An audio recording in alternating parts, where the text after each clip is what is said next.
বিয়ের পর থেকে আমার একটা শখ ছিল যে আমার একটা ইলেকট্রিক চুলা ইন্ডাকশন হবে, বাট প্রয়োজন ছিল না দেখে আসলে এটা কিনাও হয়নি। আর এখন হচ্ছে ইদানিং তো গ্যাসের এত প্রবলেম হচ্ছে ঢাকা শহরের সব জায়গায়, গ্যাস তো পাওয়াই যাচ্ছে না। আমার রিসেন্টলি আমি হচ্ছে সিলিন্ডার ইউজ করি, আমার সিলিন্ডারে গ্যাস শেষ হয়ে গেছে। আর গ্যাসের প্রাইসও অনেক বেশি, ইভেন আমাদের এলাকায় গ্যাস পাওয়াও যাচ্ছে না। তারপর অনলাইনে অনেক ট্রাই করেছি অর্ডার দেওয়ার, বাট পাচ্ছি না। তারপর ডিসিশন নিলাম যে ইন্ডাকশন নেওয়ার জন্য। তারপর আমি ভিশনের এই ইন্ডাকশনটা নিয়ে নিয়েছি, আর নতুন নতুন পাতিল। সো আমি এখন একটা রান্না বসাবো আর আপনাদের সাথে শেয়ার করব।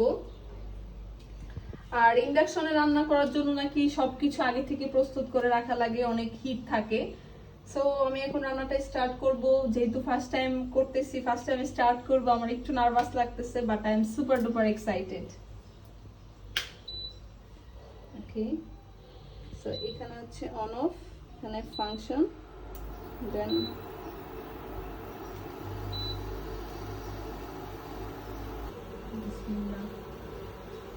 আমি এখানে তেল দিয়ে দিচ্ছি। কেমন যেন ভর্তি ভয় ভয় লাগছে, আর মজা পাচ্ছি রান্না করে। এখানে আমি মশলাগুলো দিয়ে দিব, যেগুলো আমি আগে থেকে রেডি করে রাখছি। মরিচের গুঁড়া, আমরা ঝালটা একটু বেশি খাই।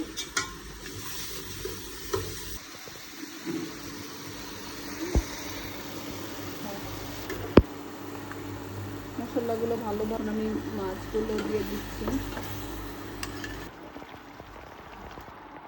এখানে আমি হচ্ছে ভালো করে তরকারিটা কষিয়ে নিব।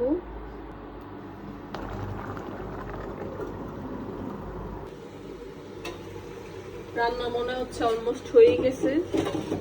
এখন আমি হচ্ছে কাঁচামরিচ আর ধনেপাতা দিয়ে দিব।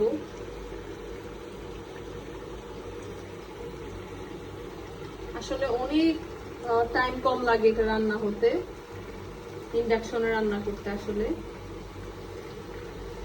আমার কাছে মনে হচ্ছে 10 মিনিট লাগছে আমার এই তরকারিটা রান্না করতে, আরো কম হবে। আমার তরকারি রান্না কমপ্লিট। এখন আমি এখানে ভাত বসিয়ে দিচ্ছি। যেহেতু আমার হিটার আছে, তাই আমি হিটারে গরম পানি করেই সবসময় ভাত বসাই।